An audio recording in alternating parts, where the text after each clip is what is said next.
Hello everyone, welcome back to VRR tutorials. నేను కృష్ణారెడ్డి.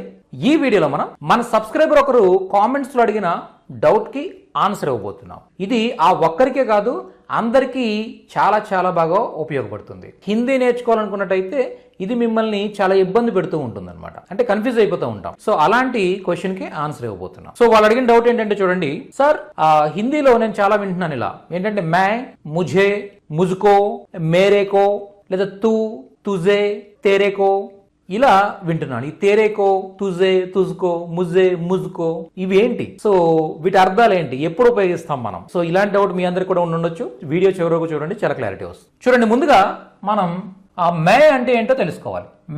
మే అనేది ఒక ప్రొనౌన్ అనమాట. దీనికి అర్థం ఏంటంటే నేను అని అర్థం. ఓకే, మే అంటే నేను అని అర్థం. అలాగే చూడండి, తూ తూ తూ అంటే అర్థం ఏంటంటే నీవు అని అర్థం. తూ అంటే నీవు. అలాగే చూడండి, తుమ్ తుమ్ అంటే ఇది కూడా నీవు అనే అర్థం వస్తుంది, కాకపోతే కొద్దిగా పొలైట్ గా చెప్పడానికి తుమ్ ఉపయోగిస్తాం. నెక్స్ట్ ఆప్. ఆప్ అంటే తమరు అనే అర్థంలో మనం తీసుకోవచ్చు అనమాట. ఆప్ అంటే తమరు. వహ్. వహ్ అంటే అర్థం ఏంటంటే అతడు, ఆమె, అది అని అర్థం. అంటే మన దూరంగా ఉన్న ఒక వ్యక్తిని, ఒక వస్తువుని మనం అతడు, ఆమె, అది అని చెప్పడానికి వహ్ ఉపయోగిస్తాం అని తెలుసు మనకి. ఓకే, నెక్స్ట్ వే అంటే అర్థం ఏంటంటే వాళ్ళు, అవి. ఎక్కువ మంది దూరంగా ఉన్నారనుకోండి, ఎక్కువ వస్తువులు కానీ, ఎక్కువ మంది, ఎక్కువ పీపుల్ కానీ, అట్లాంటి మనం ఏం చెప్తాం? వే అని చెప్తాం. ఓకే, క్లియరా? నెక్స్ట్ అలానే హమ్. హమ్ అంటే అర్థం ఏంటంటే మేము, మనము అని అర్థం. హమ్. హమ్ అంటే అర్థం ఏంటి? మేము, మనము అని అర్థం. ఓకే, మై నేను, తూ నీవు, తుమ్ నీవు, ఆప్ తమరు, వహ్ అతడు, ఆమె, అది, ఆ, వే వారు, అవి, హమ్ మేము, మనము. వీటిని ఏమంటాం మనం? ప్రొనౌన్స్ అంటాం అనమాట. ఇంగ్లీష్ లో అయితే ప్రొనౌన్స్ అంటాం, హిందీలో అయితే సర్వనామం అంటాం, తెలుగులో సర్వనామాలు అంటాం. మనకు తెలుసు పేరుకు బదులుగా మనం ఉపయోగించేవి సర్వనామాలు అని మనకు తెలుసు. అంటే అతడు, అతను ఒక పర్సన్ పేరుకు బదులుగా మనం అతడు అంటాం, లేదా ఆమె అంటాం, వాళ్ళు అంటాం, వీళ్ళు అంటాం, ఇది అంటాం, అది అంటాం. ఇవన్నీ కూడా సర్వనామాలు. ఓకే, ఇంతవరకు క్లియర్ గా అందరూ? Very good, very good. Next చూడండి, ఇప్పుడు మనం ఇవి నేర్చుకున్న తర్వాత తెలుసుకోవాల్సిన విషయం ఏంటంటే కో అనే ఒక ప్రత్యయాన్ని తెలుసుకోవాలి మనం. దీన్ని విభక్తి ప్రత్యయాలు అంటాం, తెలుగులో విభక్తులు అంటాం. విభక్తులు అని నేర్చుకున్నాం మనం తెలుగు గ్రామర్ లో. సో అలాగే ఇంగ్లీష్ లో వచ్చేసరికి ప్రీపోజిషన్స్ అంటాం. అలాగే హిందీలో కో అనేది ఒక కారక ప్రత్యయం అనమాట. కారక ప్రత్యయం. ఈ కారక ప్రత్యయం అనేది, కారక్ అనేది ఏదైతే ఉందో దీని అర్థం ఏంటి అంటే కో. ఇదేంటిది? కో. ఈ కోకు అర్థం ఏంటంటే చూడండి, నీ, ను, కీ, కు అనే అర్థం వస్తుంది అనమాట. ఏంటి సార్ ఈ సౌండ్స్ అంటే విచిత్రంగా ఉన్నాయని చెప్పి మీకు డౌట్ రావచ్చు. నీ, ను, కీ, కు. ఓకే, వీటికి ఇండివిజువల్గా ఎటువంటి మీనింగ్ లేదు. కో అంటే నీ, ను, కీ, కు అంతే, దానికి ఎటువంటి మీనింగ్ రావట్లేదు. కానీ వీటిని తీసుకువెళ్ళి మనం ఈ ప్రొనౌన్స్ తో మర్జ్ చేస్తే, బ్లెండ్ చేస్తే ఆటోమేటిక్గా ఒక డిఫరెంట్ ఫామ్ జనరేట్ అవుతుంది. దానికి ఒక స్పెసిఫిక్ మీనింగ్ ఉంటుంది అనమాట. అర్థమైందా మీకు? సో చూద్దాం ఒకసారి. ఈ కోను తీసుకువెళ్ళి ఈ మే నేను ప్లస్ కో, కు అంటే ఏమవుతుంది? నాకు. నేను ప్లస్ కు నాకు అవుతుంది తెలుగులో, అంతే కదా? మే నేను ప్లస్ కో ఏమవుతుందంటే ముఝే లేదా ముజ్కో అవుతుంది అనమాట.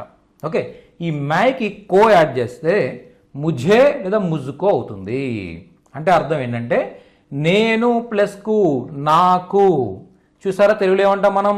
నాకు ఇవ్వు, నన్ను పిలువు, ఇలా చెప్తూ ఉంటాం కదా.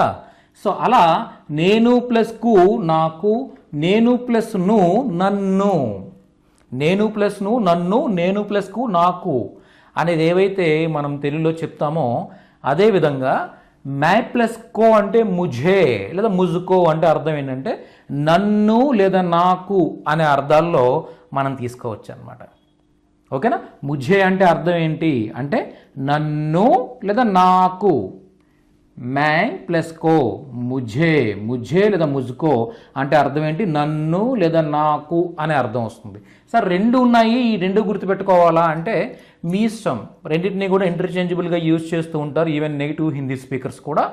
సో దట్ గ్రామటికల్గా బాగా డెప్త్కి వెళితే ఈ రెండింటికి చిన్న వేరియేషన్ ఉంది. ఓకే, అది బిగినర్ లెవెల్లో నేర్చుకునే వాళ్ళు ఎవరికి కూడా అంత డెప్త్ అవసరం లేదు. మీరు హ్యాపీగా ఏం చేస్తారంటే ముఝే లేదా ముజ్కో రెండింటి లేదో ఏదైనా కూడా ఇంటర్చేంజబుల్ వాడేసేయండి.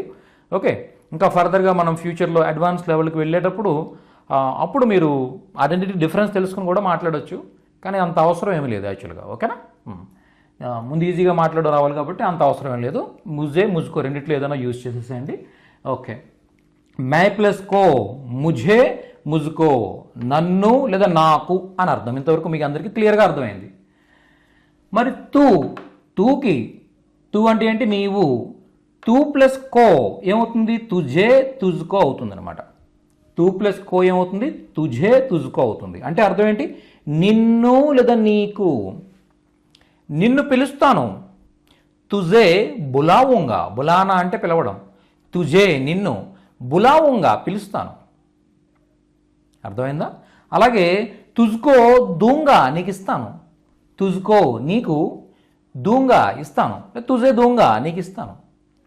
తుజే బులావుంగా నిన్ను పిలుస్తాను. తుజుకో దూంగా నీకు ఇస్తాను. ఓకే, దీన్నే మనం కొంత ఇన్ఫార్మల్ కాన్వర్జేషన్స్లో ఎలా చెప్తారంటే, ఇన్ఫార్మల్ కాన్వర్జేషన్ అంటే ఏంటి? మనం డే టు డే లైఫ్లో రోడ్ల మీద మన ఇంట్లో ఫ్యామిలీ మెంబర్స్తో చాలా కామన్గా మాట్లాడేస్తుంటాం. తెలుగు కూడా అంటే మనం గ్రాంధిక తెలుగు అంటే పుస్తకాల్లో ఉండే తెలుగుని మనం డే టు డే లైఫ్లో మాట్లాడడం. తెలుగుని దాన్ని కొద్దిగా మాడిఫై చేసేసుకుని మనం మాట్లాడేస్తూ ఉంటాం.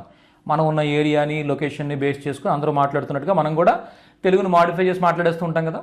అలాగే హిందీ పీపుల్ కూడా ఈ ముఝే ముజుకో అనేది ఏదైతే ఉందో, లేదా తుజే తుజుకో అనేది ఏదైతే ఉందో, వీటిని ఇది గ్రాంధిక భాష. గ్రాంధిక భాష అంటే పుస్తకాల్లో ఉండే స్వచ్ఛమైన భాష అన్నమాట.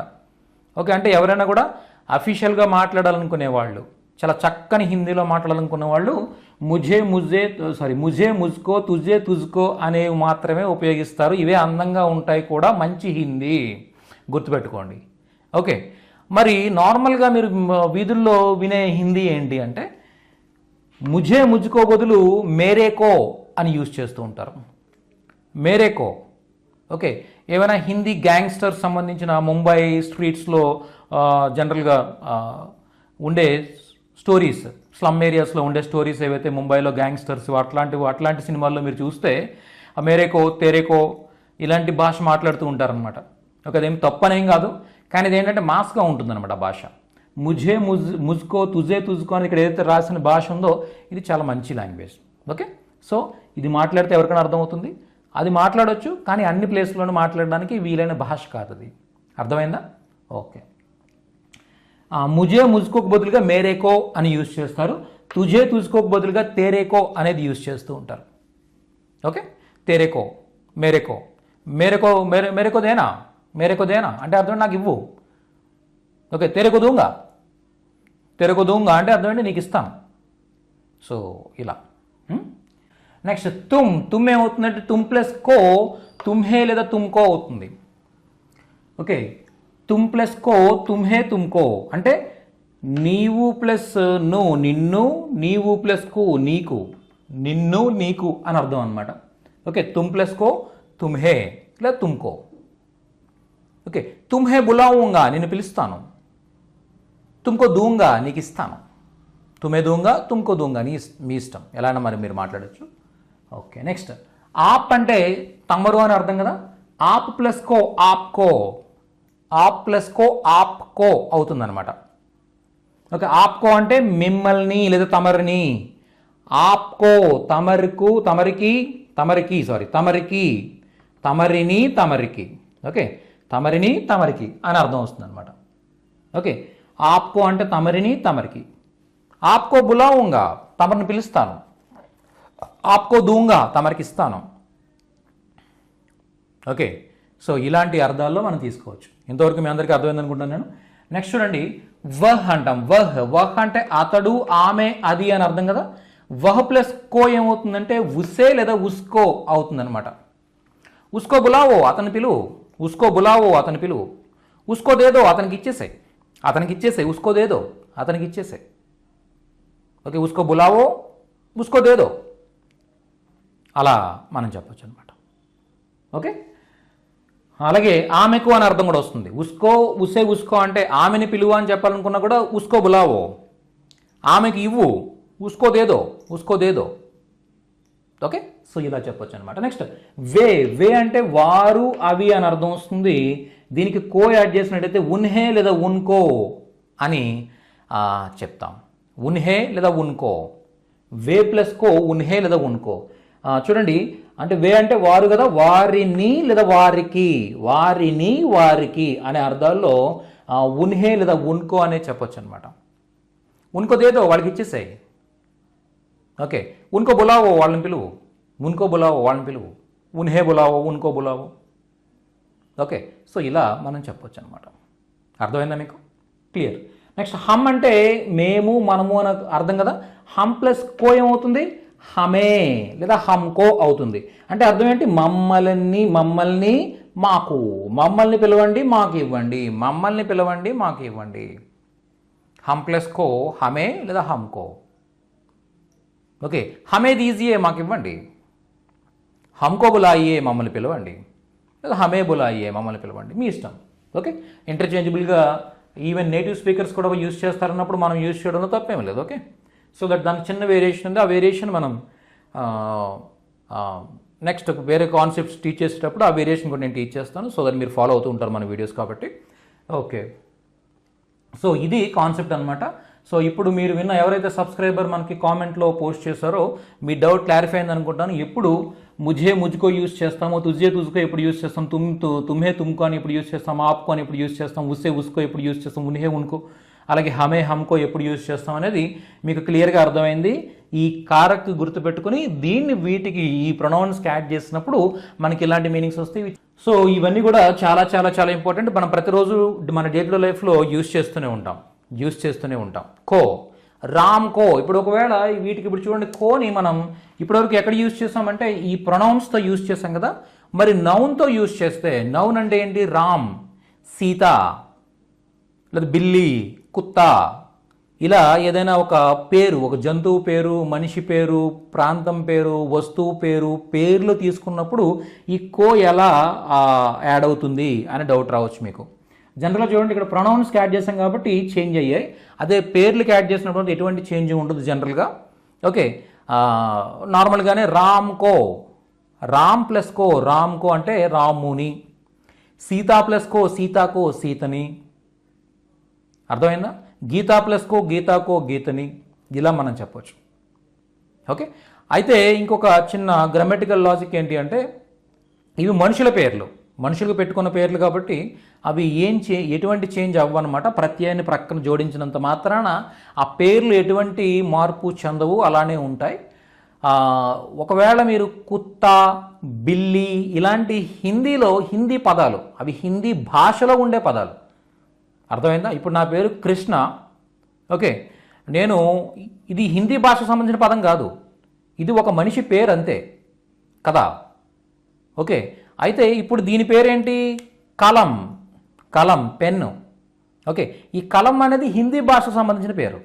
తెలుగులో దీన్ని కలము అంటాం, ఇంగ్లీష్లో పెన్ అంటాం, హిందీలో కలము అంటాం. అంటే హిందీ భాషలో ఉండే పదం దీని పేరు, వస్తువు పేరు. కానీ మనుషుల పేర్లు ఏవి కూడా డిక్షనరీస్లో ఉండవు, ఎందుకంటే అవి భాషకు సంబంధించిన పదాలు కాదు అవి. అర్థమైందా? కృష్ణ అంటే అది పేరు అంతే, మనిషి పేరు. కాబట్టి మనుషుల పేర్లు ఎటువంటి చేంజ్ జరగవు అనమాట. ఈ ప్రత్యయాలను యాడ్ చేసినంత మాత్రాన మనుషుల పేర్లు కృష్ణ ప్లస్ కో, కృష్ణ కోనే అవుతుంది, ఇలా చేంజ్ అవ్వదు. ఓకే, అయితే అలా కాకుండా భాషలో ఉన్న పేర్లు ఏవైతే ఉన్నాయో అవి మాత్రం ఏమవుతాయంటే ఆ అనే సౌండ్తో ఎండ్ అవుతున్నట్టయితే అది ఏ అనే సౌండ్గా మారుతుంది అనమాట. ఆ అనే సౌండ్తో ఎండ్ అవుతున్నట్టయితే అది ఏ అనే సౌండ్గా మారుతుంది. ఓకే, చూడండి, ఇప్పుడు లడ్కా ప్లస్ కో ఏమైందంటే లడ్కేకో అయిందనమాట. ఎందుకైంది అలా? ఇప్పుడు ఇంతకుముందు ఏం చెప్పాను నేను? రామ్ ప్లస్ కో, రాముని లేదా రాముకి. రామ్ కో బులావో, రాముని పిలవండి. సీతాకో బులావో, సీతను పిలవండి. ఇలా చెప్పాం కదా. మరి లడకా ప్లస్ కో, లడకాకో బులావో అని రావాలి కదా. అంటే బాలుడిని పిలవండి. లడకా అంటే బాలుడు అనమాట. లడకా బాలుడు అంటే ఒక అబ్బాయి. ఓకే, లడకా ప్లస్ కో, లడకాకో అవ్వాలి కదా. లడకాకో బులాయియే అని చెప్పాలి కదా మనం. ఇది లడ్కే ఎందుకైంది, ఏ ఎందుకైంది, ఏ ఎందుకైంది అంటే హిందీలో గ్రామటికల్ ఒక రూల్ ఉందన్నమాట. ఏంటంటే హిందీ పదం అయ్యుండి, అంటే హిందీ లాంగ్వేజ్లో ఉండే పదం అయ్యుండి. ఓకే, ఒక బాయ్ని, ఓకే, ఒక యువకుడు, ఒక అబ్బాయిని పిల్లవాడిని మనం ఇంగ్లీష్లో బాయ్ అంటాం, అది ఇంగ్లీష్ పదం. హిందీలో లడ్కా అంటాం, అది హిందీ పదం. తెలుగులో అబ్బాయి, పిల్లాడు ఇలా మాట్లాడతాం, ఇది తెలుగు పదాలు. అంతే కదా, ఇవన్నీ భాషలో ఉండే పదాలు కదా. సో అలా భాషలో ఉండే పదాలు ఆ అనే సౌండ్తో ఎండ్ అవుతున్నట్టయితే, చివరిలో ఆ అనే సౌండ్ పలుకుతున్నట్టయితే, ఇక్కడ చూడండి లడ్కా అంటున్నాను, లడ్కా ఆ అనే సౌండ్ వచ్చింది కదా. సో ఇలా వచ్చినప్పుడు ఏదైనా ప్రత్యయం అక్కడ యాడ్ అయినట్టయితే ఈ ఆ అనే సౌండ్ కాస్త ఏ అనే సౌండ్గా మారాలి అనేది గ్రామటికల్ రూల్ అన్నమాట హిందీలో. సో అందుకోసం ఇక్కడ చూడండి లడ్కా ప్లస్ కో లడ్కే కో అని చెప్పొచ్చు అనమాట. ఓకే, జనరల్గా లడ్కా అంటే ఒక అబ్బాయి, లడ్కే అంటే అబ్బాయిలు ఎక్కువ మంది. సరే అప్పుడు మరి లడ్కేకో అంటే ఎక్కువ మంది అబ్బాయిలనే వచ్చేస్తుందేమో, పిల్లల్ని అబ్బాయిల్ని అనే ఒక అర్థం వచ్చేస్తుందేమో కదా, ఒక పిల్లవాళ్ళను లేదా అబ్బాయిలను అనే అర్థం వచ్చేస్తుందేమో కదా అంటే లేదనమాట. ఆ కన్ఫ్లిక్ట్ రాకుండా ఏం చేశారంటే మళ్ళీ ప్లోరల్ నౌన్ వచ్చినప్పుడు ఏదైనా ఒక ప్లోరల్ నౌన్ అంటే బహువచన నామవాచకానికి మనం ఏదైనా ప్రత్యయాన్ని యాడ్ చేసినప్పుడు అది లడ్కోంకో అవుతుందన్నమాట, లడ్కోంకో అవుతుంది. ఓకే, లడ్కా ప్లస్ కో లడ్కేకో, లడ్కే ప్లస్ కో లడ్కోంకో. అలాగే ఘోడా ప్లస్ కో ఘోడేకో, ఘోడే ప్లస్ కో ఘోడోంకో అంటే గుర్రాలకు అని అర్థం అనమాట. ఘోడా అంటే గుర్రం, ఘోడే అంటే గుర్రాలు. ఓకే, గుర్రానికి అని చెప్పాలనుకున్నప్పుడు ఘోడా ప్లస్ కో ఘోడేకో అవుతుంది. అలాగే గుర్రాలు అంటే ఘోడే ప్లస్ కో ఘోడోంకో అవుతుంది అనమాట. అర్థమైందా?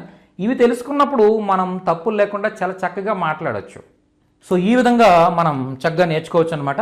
అయితే ఇక్కడ కొంతవరకు మనం గ్రామర్ టచ్ చేస్తూ వెళ్తూ ఉంటాం. ఈ రూల్స్ అండ్ రెగ్యులేషన్స్ ఏవైతే ఉన్నాయో ఇవన్నీ నేర్చుకోవాలి కంపల్సరీ. ఓకే, ఇవన్నీ లేకుండా మీరు హిందీ మాట్లాడడం నేర్చుకోవాలంటే మాత్రం డెఫినెట్గా మీరు ఆంధ్ర తెలంగాణ వదిలేసి హిందీ పూర్తిగా మాట్లాడే ప్రదేశానికి వెళ్ళిపోయి అక్కడ ఒక 1 to 2 years స్ట్రగుల్ అయితే, 1 to 2 years అంటే త్వరగా ఏం వచ్చేది, అక్కడికి వెళ్ళిపోయినా కూడా రోజంతా అదే లొకేషన్లో మీకు ఉన్నా కూడా ఇవన్నీ మీకు అర్థం కావాలి ఫస్ట్ ఆఫ్ ఆల్, అంతే కదా. ఇవన్నీ అర్థమయ్యి మీరు మాట్లాడేసరికి ఒక సంవత్సరం నుంచి 2 సంవత్సరాలు ఈజీగా పడుతుంది అనమాట. అర్థమైందా? కాబట్టి భాష అనేది అంత ఈజీ కాదు. దాన్ని కొంత ఈజీగా మనం నేర్చుకోవడానికి ఏం చేస్తున్నాం అంటే గ్రామర్తో పాటు నేర్చుకుంటున్నాను. ప్రత్యయాలు అంటే ఏంటి, వాటి అర్థాలు ఏంటి, వాటిని ఈ ప్రొనౌన్స్కి యాడ్ చేస్తే ఎలాంటి ఫార్మేషన్స్ వస్తాయని తెలిస్తే కొద్దిగా మనకి అర్థమయ్యే స్థాయికి మనం త్వరగా వెళ్ళిపోగలుగుతాం. ఫ్లూయెంట్గా మాట్లాడే స్థాయి గురించి పక్కన పెడితే కనీసం మనకి ఎదుటి వాళ్ళు చెప్పింది అర్థమయ్యే స్థాయికి తొందరగా రీచ్ అవ్వగలుగుతాం అనమాట. అర్థమైందా? సో అలా ఒక మిమ్మల్ని ఆ స్థాయి వరకు మేము తీసుకొచ్చే ప్రయత్నం, దాని తర్వాత ఆటోమేటిక్గా మీకు అర్థమవుతుంటే మీరు మాట్లాడడానికి ప్రయత్నిస్తారు. అసలు పూర్తిగా అర్థమే కాకపోతే ఇంకేం మాట్లాడతారు, అంతే కదా. ఎదుటి వాళ్ళు ఏం చెప్తున్నారో మీకు అర్థమే కాకపోతే మీరు తిరిగి ఏం మాట్లాడతారు, ఛాన్సే లేదు. అర్థమవుతుంటే అలా మనకి బ్రెయిన్కి అలవాటు అవుతుంటుంది లాంగ్వేజ్, ఆటోమేటిక్గా ఆ లాంగ్వేజ్లో కొంత టైం స్పెండ్ చేయడం మొదలు పెడతాం మనం. సో దట్ మాట్లాడడం కూడా మొదలు పెడతాం. సో అలా మీకు ఈ వీడియోస్ చాలా బాగా ఉపయోగపడతాయి. ఒకవేళ ఈ వీడియోస్ ద్వారా మీకు నేర్చుకోవడం కష్టంగా ఉంది, మీకు ఎవరైనా మాట్లాడడానికి సపోర్ట్ కావాలి, మీ తప్పులను కరెక్ట్ చేయడానికి సపోర్ట్ కావాలనుకున్నట్టయితే ఆన్లైన్ క్లాసెస్ అవైలబుల్గా ఉన్నాయి. ప్రతిరోజు ఒక 1 hour మీకు వీలున్నట్టయితే ఒక 1 hour టైం మాకు ప్రతిరోజు ఇచ్చారంటే మేము ఇలా మీకు టీచ్ చేస్తూ మీతో మాట్లాడిస్తూ మిమ్మల్ని ముందు తీసుకెళ్తాం. ఒక 1 hour మీకు క్లాస్ తీసుకుంటాం, 1 hour వచ్చేసరికి మీతో ప్రాక్టీస్ చేయిస్తాం. 1 hour క్లాసు, మీకు ఇంకా టైం ఉంటే మరొక 1 hour మీరు స్పెండ్ చేయగలిగితే మీతో ప్రాక్టీస్ కూడా చేయిస్తాం లైవ్లో. అలాగే మరొక 1 hour మీకు హిందీ పదాలు టీచ్ చేస్తాం, ఆ హిందీ పదాలు. సో ఇలా కంప్లీట్గా చాలా ద బెస్ట్ కోర్స్ అనమాట. 3 months కోర్స్ ఉంటుంది. 3 months కోర్స్ మీరు నేర్చుకున్నట్టయితే ఎదుటి వాళ్ళు చెప్పింది మీకు అర్థమయ్యే స్థాయికి, మీరు తిరిగి రిప్లై ఇవ్వగలిగే స్థాయికి మీరు వచ్చేస్తారు. అలా కొన్ని వేల మందితో తెలుగు వాళ్ళకి హిందీ నేర్పించి వాళ్ళతో హిందీ మాట్లాడించిన ఎక్స్పీరియన్స్ మాకుంది. మీకు అలా టైం ఉంటుంది, ప్రతిరోజు మీరు జాయిన్ అవ్వగలుగుతారు అనుకున్నట్టయితే ద బెస్ట్ ఆప్షన్, మీరు డెమో సెషన్స్ కోసం ఈ నెంబర్స్కి కాంటాక్ట్ చేయొచ్చు. నేనే మీకు 2 months పాటు టీచ్ చేస్తాను. టీచ్ చేసి కంప్లీట్గా మీరు హిందీ మాట్లాడితే, ఎవరైనా మాట్లాడితే అర్థమయ్యే స్థాయికి మిమ్మల్ని తీసుకొచ్చేస్తాను. ఆ 2 months తర్వాత మరొక 1 month వచ్చేసరికి కంప్లీట్గా మీతో స్పీకింగ్ ప్రాక్టీస్ చేయిస్తూ ఉంటాం, మాట్లాడిస్తూ ఉంటాం అనమాట. ఓకేనా? దాని ద్వారా మీరు 3 monthsలో కంప్లీట్గా ఎవరితో అయినా కూడా హిందీలో మాట్లాడగలిగే స్థాయికి మీరు వచ్చేస్తారు. ఓకే, క్లాసెస్ జాయిన్ అవ్వడానికి ఈ నెంబర్స్ని కాంటాక్ట్ చేయండి. మేము డెమో సెషన్స్ పంపిస్తాం, క్లాసెస్ ఎలా ఉంటాయి అనేది. ఓకే, మీరు ఒకసారి చూసి జాయిన్ అవ్వచ్చు. Okay, thank you so much.